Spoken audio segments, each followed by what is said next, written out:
ಓಂ ಶ್ರೀ ಸಾಯಿರಾಮ್. ಶ್ರೀ ಸತ್ಯಸಾಯಿ ಲೋಕಸೇವಾ ಗುರುಕುಲಂ ಆನ್ಲೈನ್ ತರಗತಿಗೆ ಹಾರ್ದಿಕ ಸ್ವಾಗತ.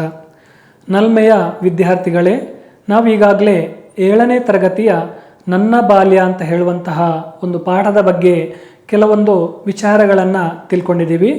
ಈಗಾಗಲೇ ಏಣಗಿ ಬಾಳಪ್ಪನವರ ಜೀವನದಲ್ಲಿ ಯಾವ ರೀತಿಯ ಒಂದು ಕಷ್ಟದ ಸಂದರ್ಭ ಬಂತು, ತಾಯಿ ಮತ್ತು ಮಗ ಎಷ್ಟು ಕಷ್ಟಪಟ್ಟಿದ್ದಾರೆ ಅಂತ ಹೇಳುವಂಥದ್ದನ್ನು ತಿಳ್ಕೊಂಡಿದ್ದೀವಿ. ಈಗ ಹಲವಾರು ಇಂತಹ ಪರಿಸ್ಥಿತಿಗಳನ್ನು ಅವರು ದಾಟಿ ಬಂದಿರ್ತಾರೆ ಅಂತ ಹೇಳುವಂಥದ್ದು ಇಲ್ಲಿ ನಮಗೆ ಈಗಾಗಲೇ ತಿಳ್ಕೊಂಡಿದ್ದೀವಿ.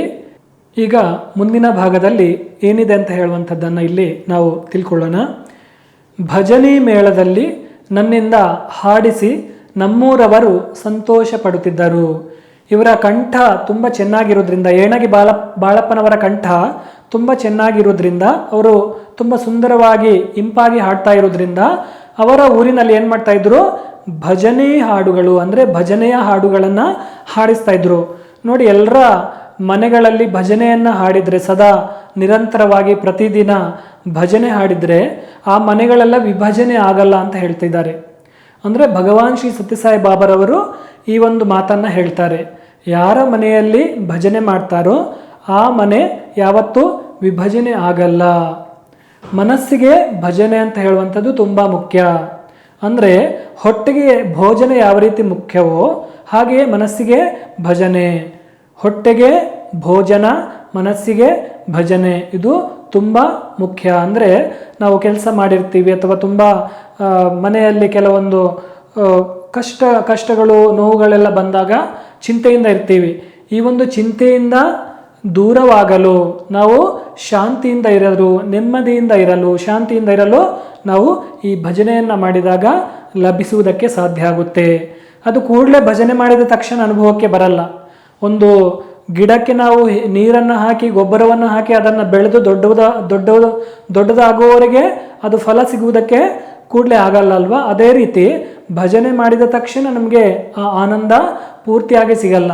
ಅದನ್ನು ನಿರಂತರವಾಗಿ ಮಾಡ್ತಾ ಇದ್ದರೆ ಏನಾಗುತ್ತೆ, ಸಿಗ್ತಾ ಇರುತ್ತೆ.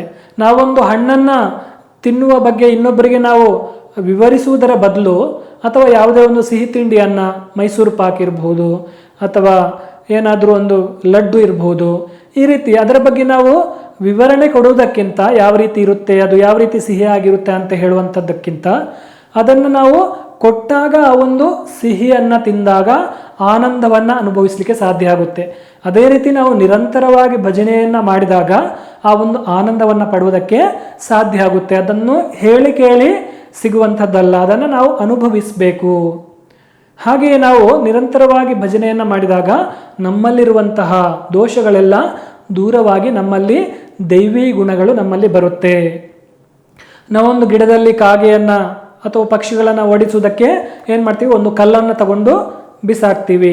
ಹಾಗೆಯೇ ನಾವು ನಿರಂತರವಾಗಿ ಚಪ್ಪಾಳೆ ತಟ್ಟಿ ನಾವು ಹಾಡನ್ನು, ಭಜನೆಯನ್ನು ಹಾಡಿದಾಗ ನಮ್ಮಲ್ಲಿರುವಂತಹ ದೋಷಗಳೆಲ್ಲ ದೂರ ಓಡಿ ಹೋಗುತ್ತೆ. ಆ ಪಕ್ಷಿಗಳು, ಕಾಗೆಗಳು ಯಾವ ರೀತಿ ದೂರ ಹಾರಿ ಹೋಗುತ್ತೋ ಅದೇ ರೀತಿ ನಮ್ಮಲ್ಲಿರುವಂತಹ ದೋಷಗಳು ದೂರವಾಗಿ ಏನಾಗುತ್ತೆ, ನಮ್ಮಲ್ಲಿ ಒಳ್ಳೆಯ ಭಾವನೆಗಳು, ಮನಸ್ಸಿಗೆ ಸದಾ ಶಾಂತಿ, ನೆಮ್ಮದಿ ಸಿಗುತ್ತೆ. ಯಾವುದರಿಂದ? ನಿರಂತರವಾಗಿ ನಮ್ಮ ಮನೆಗಳಲ್ಲಿ ಭಜನೆಯನ್ನು ಮಾಡಿದಾಗ. ಹಾಗೆ ಭಗವಂತ ಶ್ರೀಕೃಷ್ಣ ಪರಮಾತ್ಮ ಕೂಡ ಹೇಳ್ತಾನೆ, ನಾವು ಮಲಗಿ ಭಜನೆಯನ್ನು ಮಾಡಿದರೆ ಅವನು ಕುಳಿತು ಕೇಳುತ್ತಾನೆ. ಹಾಗೆ ಕುಳಿತು ಪಾಡಿದರೆ ನಿಂತು ಕೇಳುವನು, ನಿಂತು ಪಾಡಿದರೆ ಕುಣಿದು ಕೇಳುವನು, ಕುಣಿದು ಪಾಡಿದರೆ ನಾವು ಬೇಡಿದ ವರಗಳನ್ನು ನೀಡುವನು. ನಾವು ಮಲಗಿ ಆ ಒಂದು ಭಜನೆಯನ್ನು ಹಾಡಿದಾಗ, ಭಗವಂತನನ್ನು ಕೊಂಡಾಡಿದಾಗ ಅವನು ಕುಳಿತು ಕೇಳ್ತಾನೆ. ನಾವು ಕುಳಿತು ಹೇಳಿದಾಗ ಅವನು ನಿಂತು ಕೇಳ್ತಾನೆ. ನಾವು ನಿಂತು ಹೇಳಿದಾಗ ಅವನು ಕುಣಿದು ಕೇಳ್ತಾನೆ. ನಾವು ಕುಣಿದು ಹಾಡಿದಾಗ ಏನು ಮಾಡ್ತಾರೆ, ಭಗವಂತ ನಮ್ಮ ಇಷ್ಟಾರ್ಥಗಳನ್ನು, ಬೇಡಿದ ವರಗಳನ್ನು ಕೊಡುತ್ತಾನೆ ಅಂತ ಹೇಳ್ತಾರೆ. ಹಾಗೆಯೇ ಇಲ್ಲಿ ಆ ಒಂದು ಭಜನೆಯನ್ನು ಹಾಡಿಸಿ ಊರಿನವರೆಲ್ಲ ಸಂತೋಷ ಪಡ್ತಾ ಇದ್ರು. ಯಾರ ಹತ್ರ ಹಾಡಿಸಿ? ಏಣಗಿ ಬಾಳಪ್ಪನವರ ಹತ್ರ ಹಾಡಿಸಿ. ನಮ್ಮೂರ ರಸಿಕರು ಬಯಲಾಟ ಮಾಡಿದರೆ ಅದರಲ್ಲಿ ನನಗೆ ಬಾಲಪಾತ್ರ ಕೊಡುತ್ತಿದ್ದರು. ಬಯಲು ಪ್ರದೇಶದಲ್ಲಿ ಕೆಲವೊಂದು ನಾಟಕಗಳನ್ನು, ಯಕ್ಷಗಾನಗಳನ್ನು ಎಲ್ಲ ಹಳ್ಳಿಯಲ್ಲಿ ಮಾಡ್ತಾ ಇರ್ತಾರೆ. ಅದೇ ರೀತಿ ನಾಟಕವನ್ನು, ಬಯಲಾಟ ಬಯಲು ಪ್ರದೇಶದಲ್ಲಿ ಬಯಲಾಟ ಮಾಡ್ತಾ ಇರ್ತಾರೆ. ಹಾಗೆಯೇ ರಸಿಕರು ಏನು ಮಾಡ್ತಾ ಇದ್ರು, ಆ ಒಂದು ಬಾಲಪಾತ್ರವನ್ನ ಯಾರಿಗೆ ಕೊಡ್ತಾ ಇದ್ರು, ಏಣಗಿ ಬಾಳಪ್ಪನವರಿಗೆ ಕೊಡ್ತಾ ಇದ್ರು. ನನ್ನ ಬಾಲಪಾತ್ರವನ್ನು ಮೆಚ್ಚಿ ಬೆನ್ನು ತಟ್ಟುತ್ತಿದ್ದರು. ಹಿರಿಯರು ರಸಿಕರು ಎಲ್ಲ ಏನು ಮಾಡ್ತಾ ಇದ್ರು, ಆ ಒಂದು ಬಾಲಪಾತ್ರವನ್ನು ನೋಡಿ ಸಂತೋಷಪಟ್ಟು ಸಹಬಾಷ್ ಚೆನ್ನಾಗಿ ಮಾಡಿದ್ದೀಯಾ ಅಂತ ಹೇಳಿ ಬೆನ್ನನ್ನು ತಟ್ಟಿ ಅವರಿಗೆ ಏನು ಮಾಡ್ತಾ ಇದ್ರು, ಇನ್ನಷ್ಟು ಉತ್ಸಾಹವನ್ನು ಸಂತೋಷವನ್ನು ಇನ್ನಷ್ಟು ಚೆನ್ನಾಗಿ ಮುಂದಿನ ನಾಟಕಗಳನ್ನು ಮಾಡುವುದಕ್ಕೆ ಪ್ರೋತ್ಸಾಹವನ್ನು ಕೊಡ್ತಾ ಇದ್ರು. ಅಲ್ಲಿಯವರೆಗೂ ಆಟ ಆಡ್ತಿದ್ರು, ನಾಟಕ ಆಡಿರಲಿಲ್ಲ. ಅವರಿಗೆ ಬಾಲಪಾತ್ರ ಸಿಗುವವರೆಗೂ ಏನು ಮಾಡ್ತಾ ಇದ್ರು, ಆಟ ಆಡ್ತಾ ಇದ್ರು. ಹಾಗೆ ಗುರುಗಳು ಹೇಳಿದಾಗ, ಊರವರು ಹೇಳಿದಾಗ ಹಾಡನ್ನು ಹೇಳುವಂಥದ್ದು, ಭಜನೆಯನ್ನು ಹೇಳುವಂಥದ್ದನ್ನು ಮಾಡ್ತಾ ಇದ್ರು. ಆದರೆ ಅಲ್ಲಿಯ ತನಕ ಅವರು ನಾಟಕದಲ್ಲಿ ಪಾತ್ರವನ್ನು ಅಭಿನಯವನ್ನು ಮಾಡಿರಲಿಲ್ಲ. ಗರುಡ ಸದಾಶಿವರಾಯರು ಬರೆದ ಪಾದುಕಾ ಪಟ್ಟಾಭಿಷೇಕ ನಾಟಕ ಪ್ರಾರಂಭ ಮಾಡಿದ್ರು. ಗರುಡ ಸದಾಶಿವರಾಯರು ಬರೆದಿರುವಂತಹ ನಾಟಕ ಯಾವುದು, ಪಾದುಕಾ ಪಟ್ಟಾಭಿಷೇಕ. ಅಂದರೆ ಶ್ರೀರಾಮಚಂದ್ರ ಕಾಡಿಗೆ ವನವಾಸಕ್ಕೆ 14 ವರ್ಷ ಹೋದಾಗ ಅಲ್ಲಿ ತಮ್ಮನಾಗಿರುವಂತಹ ಭರತ ಆ ಒಂದು ರಾಜ್ಯವನ್ನು ಅಥವಾ ಅಯೋಧ್ಯೆಯನ್ನು ಆಳುವಂತಹ ಒಂದು ಸನ್ನಿವೇಶ ಬರುತ್ತೆ. ಅವಾಗ ಆ ಒಂದು ಪಟ್ಟಾಭಿಷೇಕ ಅಂದರೆ ಸಿಂಹಾಸನ, ಒಂದು ರಾಜನು ಕೂರುವಂತಹ ಸಿಂಹಾಸನದಲ್ಲಿ ಒಂದು ರಾಮನ ಪಾದುಕೆಯನ್ನು ಆ ಒಂದು ಸಿಂಹಾಸನದಲ್ಲಿ ಇಟ್ಟು ಪೂಜೆ ಮಾಡಿಕೊಂಡು ಏನು ಮಾಡ್ತಾ ಇದ್ರು, ಆ ಒಂದು ರಾಮ ಇದ್ದಾನೆ ಅಂತ ಹೇಳುವಂತಹ ಭಾವನೆಯಿಂದಲೇ ಆ ಒಂದು ರಾಜ್ಯವನ್ನು ಆಳ್ತಾ ಇದ್ರು. ಸದಾ ರಾಮನಾಮ ಸ್ಮರಣೆಯಲ್ಲೇ ಭರತ ಇರ್ತಾ ಇದ್ರು. ಹಾಗೆ ರಾಮ ಪಾದುಕಾ ಪಟ್ಟಾಭಿಷೇಕ ಈ ಒಂದು ನಾಟಕದಲ್ಲಿ ಗರುಡ ಸದಾಶಿವರಾಯರು ಬರೆದಿರುವಂತಹ ಈ ಒಂದು ನಾಟಕದಲ್ಲಿ ಏನಾಗಿದೆ, ನಾಟಕವನ್ನು ಪ್ರಾರಂಭ ಮಾಡ್ತಾರೆ. ಹಾಗೆಯೇ ಅದರಲ್ಲಿ ನನಗೆ ಯಾವ ಪಾತ್ರ, ಭರತನ ಪಾತ್ರ ಕಟ್ಟಿಟ್ಟದ್ದು. ನಾನು ಚಿಕ್ಕ ವಯಸ್ಸಿನಲ್ಲಿಯೇ ಬಾಲಪಾತ್ರವನ್ನು ಚೆನ್ನಾಗಿ ಮಾಡ್ತಾ ಇರೋದ್ರಿಂದ ಸದಾಶಿವರಾಯರು ಅಥವಾ ಗರುಡ ಸದಾಶಿವರಾಯರು ಬರೆದಿರುವಂತಹ ಪಾದುಕಾ ಪಟ್ಟಾಭಿಷೇಕ ನಾಟಕದಲ್ಲಿ ನನಗೆ ಯಾವಾಗಲೂ ಯಾವ ಪಾತ್ರ, ಭರತನ ಪಾತ್ರ ಯಾವಾಗಲೂ ಕೊಡ್ತಾ ಇದ್ರು. ಅದು ಕಟ್ಟಿಟ್ಟದ್ದು. ಅಂದರೆ ಆ ಒಂದು ಭರತನ ಪಾತ್ರದಲ್ಲಿ ಜನರ ಮೆಚ್ಚುಗೆಯಂತೂ ಇದ್ದದ್ದೇ, ಜನರಿಂದ ನಾನು ಮೆಚ್ಚುಗೆಯನ್ನು ಪಡ್ಕೊಂಡಿದ್ದೀನಿ ಅಂತ ಹೇಳುವಂತಹ ಮಾತನ್ನು ಏಣಗಿ ಬಾಳಪ್ಪನವರು ಹೇಳ್ತಾ ಇದ್ದಾರೆ. ಈ ಮೆಚ್ಚುಗೆಯಿಂದ ಆಗ ನನ್ನನ್ನು ಕಂಪನಿಯವರು ಮಾತ್ರ ಪಾತ್ರ ಮಾಡೋಕ್ಕೆ ಕರೆಯಾಕ ಬಂದರು. ಈ ಮೆಚ್ಚುಗೆಯಿಂದ ಆಗ ಅವರನ್ನು ಕಂಪನಿಯವರು, ನಾಟಕ ಕಂಪನಿಯವರು ಕೂಡ ಪಾತ್ರ ಮಾಡೋಕೆ ಕರೆಯುವುದಕ್ಕೆ ಬರ್ತಾರೆ. ನಮ್ಮೂರವರೆಲ್ಲರಿಗೂ ಸಂತೋಷ, ಹೆಮ್ಮೆ. ಆ ಒಂದು ನಾಟಕ ಕಂಪನಿಯಲ್ಲಿ ಇವರನ್ನು ಕೂಡ ಕರ್ಕೊಂಡು ಆ ಒಂದು ಪಾತ್ರವನ್ನು ಕೊಡ್ತಾರೆ ಅಂತ ಹೇಳುವಂತಹ ಒಂದು ವಿಷಯ ತಿಳ್ಕೊಂಡು ಅವರ ಊರಿನ ಅಂದರೆ ಬಾಳಪ್ಪನವರ ಊರಿನ ಜನರಿಗೆ ತುಂಬ ಸಂತೋಷ ಆಗುತ್ತೆ, ತುಂಬ ಹೆಮ್ಮೆ ಆಗುತ್ತೆ. ಯಾಕೆ, ನಮ್ಮ ಊರಿನ ಒಬ್ಬ ಬಾಲಕ ನಾಟಕ ಕಂಪನಿಯಲ್ಲಿ ಆಯ್ಕೆಯಾಗಿದ್ದಾನೆ, ಅವನು ಚೆನ್ನಾಗಿ ಅಭಿನಯವನ್ನು ಮಾಡ್ತಾನೆ ಅಂತ ಹೇಳುವಂತಹ ಒಂದು ವಿಷಯ ತಿಳಿದು ಎಲ್ಲರೂ ಊರಿನ ಜನ ಸಂತೋಷ ಪಡ್ತಾರೆ, ಹೆಮ್ಮೆ ಪಡ್ತಾರೆ. ನಮ್ಮೂರ ಹಿರಿಯರ ಜೊತೆ ಹೋಗಿ ಭರತನ ಪಾತ್ರ ಮಾಡಿದೆ. ನಾಟಕ ಕಂಪನಿಯಲ್ಲಿ ಹೋಗ್ತಾರೆ, ಹಾಗೆಯೇ ಹಿರಿಯರ ಜೊತೆ ಏನು ಮಾಡ್ತಾರೆ, ಭರತನ ಪಾತ್ರವನ್ನು ತುಂಬ ಚೆನ್ನಾಗಿ ಮಾಡ್ತಾರೆ. ಜನ ಮೆಚ್ಚಿದರು, ಎಲ್ಲರೂ ಕೂಡ ಜನರು ಮೆಚ್ಚುತ್ತಾರೆ. ಪ್ರೇಕ್ಷಕರು, ಜನರು ಮೆಚ್ಚುಗೆಯನ್ನು ವ್ಯಕ್ತಪಡಿಸ್ತಾರೆ. ವಿಶೇಷವೆಂದರೆ ಆ ನಾಟಕದಲ್ಲಿ ದಶರಥನ ಪಾತ್ರ ವಹಿಸಿದವರು ಚಿಕ್ಕೋಡಿ ಶಿವಲಿಂಗ ಸ್ವಾಮಿಗಳು.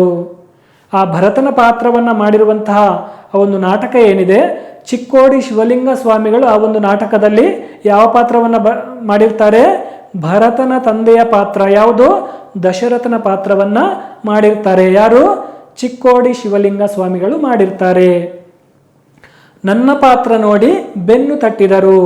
ಅವರ ಒಂದು ಭರತನ ಪಾತ್ರವನ್ನು ನೋಡಿ ಯಾರು ಬೆನ್ನು ತಟ್ತಾರೆ, ದಶರಥನ ಪಾತ್ರವನ್ನು ಮಾಡಿರುವಂತಹ ಚಿಕ್ಕೋಡಿ ಶಿವಲಿಂಗ ಸ್ವಾಮಿಗಳು ಯಾರ ಬೆನ್ನು ತಟ್ತಾರೆ, ಏಣಗಿ ಬಾಳಪ್ಪನವರ ಬೆನ್ನನ್ನು ತಟ್ಟಿದರು. ಮುಂದೆ ಕೆಲವು ದಿನಗಳ ನಂತರ ಧಾರವಾಡದಿಂದ ಶಿವಲಿಂಗ ಸ್ವಾಮಿಗಳು ನನ್ನನ್ನು ತಮ್ಮ ಲಿಂಗರಾಜ ನಾಟ್ಯ ಸಂಘಕ್ಕೆ ಕರೆಸಿಕೊಂಡರು. ಧಾರವಾಡದ ಶಿವಲಿಂಗ ಸ್ವಾಮಿಗಳು ಏಣಗಿ ಬಾಳಪ್ಪನವರನ್ನ ತನ್ನ ಯಾವ ನಾಟ್ಯ ಸಂಘಕ್ಕೆ, ಲಿಂಗರಾಜ ನಾಟ್ಯ ಸಂಘಕ್ಕೆ ಕರೆಸಿಕೊಳ್ತಾರೆ. ಅದು 1928ನೇ ಇಸವಿ. 1928ನೇ ಇಸವಿಯಂದು ಏನು ಮಾಡ್ತಾರೆ, ಕರೆಸಿಕೊಳ್ತಾರೆ. ಅವರು ಕಲ್ಲಾಗಿದ್ದ ನನ್ನನ್ನು ಕಟೆದು ಮೂರ್ತಿ ಮಾಡಿದರು. ನಾವೊಂದು ಕಲ್ಲಿನಲ್ಲಿರುವಂತಹ ಬೇಡವಾಗಿರುವಂತಹ ಒಂದು ಕಲ್ಲಿನ ತುಂಡುಗಳನ್ನು ಬೇರ್ಪಡಿಸಿ ಏನು ಮಾಡ್ತಾರೆ, ಆ ಒಂದು ಸುಂದರವಾಗಿರುವಂತಹ ವಿಗ್ರಹವನ್ನು ಮಾಡ್ತಾರೆ.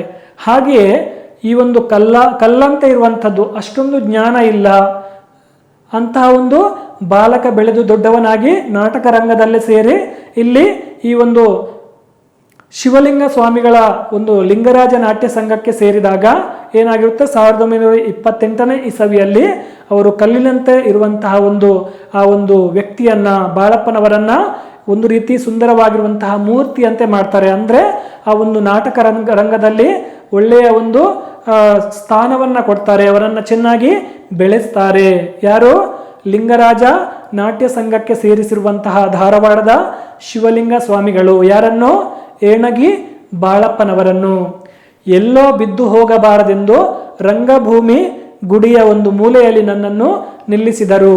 ನಾನು ಜೀವನದಲ್ಲಿ ಮತ್ತೆ ಈ ಒಂದು ನಾಟಕ ರಂಗದಿಂದ ಬಿದ್ದು ಹೋಗಬಾರ್ದು, ಅವರ ಜೀವನ ಒಂದು ಒಳ್ಳೆಯ ಭವಿಷ್ಯ ರೂಪಿಸಬೇಕು ಅಂತ ಹೇಳುವಂತಹ ದೃಷ್ಟಿಯಿಂದ ರಂಗಭೂಮಿಯ ಒಂದು ಮೂಲೆಯಲ್ಲಿ, ಅಂದರೆ ಅವರಿಗೆ ರಂಗಭೂಮಿಯಲ್ಲಿ ಪ್ರತಿ ಬಾರಿ ಕೂಡ ಒಂದು ಸ್ಥಾನವನ್ನು, ಒಂದು ಪಾತ್ರವನ್ನು ನೀಡಿ ಅವರನ್ನು ಜೀವನದಲ್ಲಿ ಅವರ ನಾಟಕ ಪಾತ್ರವನ್ನು ಮುಂದುವರಿಸಿಕೊಂಡು ಆ ಒಂದು ಸ್ವಾಮಿಗಳು, ಧಾರವಾಡದ ಶಿವಲಿಂಗ ಸ್ವಾಮಿಗಳು ತಮ್ಮ ಲಿಂಗರಾಜ ನಾಟ್ಯ ಸಂಘದಲ್ಲಿ ಅವರನ್ನ, ಅಂದರೆ ಏಣಗಿ ಬಾಳಪ್ಪನವರನ್ನ ಮುಂದುವರಿಸ್ತಾರೆ. ಮಕ್ಕಳೇ, ಇಲ್ಲಿಗೆ ಈ ಒಂದು ಪಾಠ ಮುಗಿಯುತ್ತೆ.